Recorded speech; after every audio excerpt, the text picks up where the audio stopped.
গৰমৰ দিনত এগিলাচ চৰ্বতে শৰীৰটো সতেজ কৰি ৰাখে।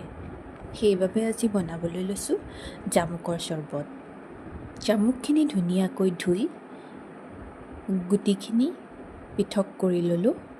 যিহেতু মিক্সিত মাৰা হ'ব, গুটিখিনি থাকিলে অসুবিধা হয়, সেইবাবে মঙহখিনি উলিয়াই লৈ মিক্সি গ্ৰাইণ্ডাৰটোত বাকি ল'লোঁ।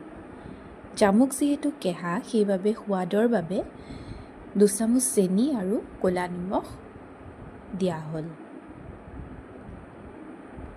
ইয়াতে অলপ জোখ অনুসৰি পানী দি মিক্সিত ধুনীয়াকৈ গুড়ি হোৱাকৈ মাৰি লোৱা হ'ল। মাৰি হোৱাৰ পিছত ইয়াতে অকণমান নেমু চেপি দিয়া হৈছে। তাৰপিছত খাবৰ বাবে বাকি লোৱা হ'ল। খায়নে বাৰু এনেদৰে? জামুকৰ চৰ্বত শৰীৰৰ বাবে উপকাৰী।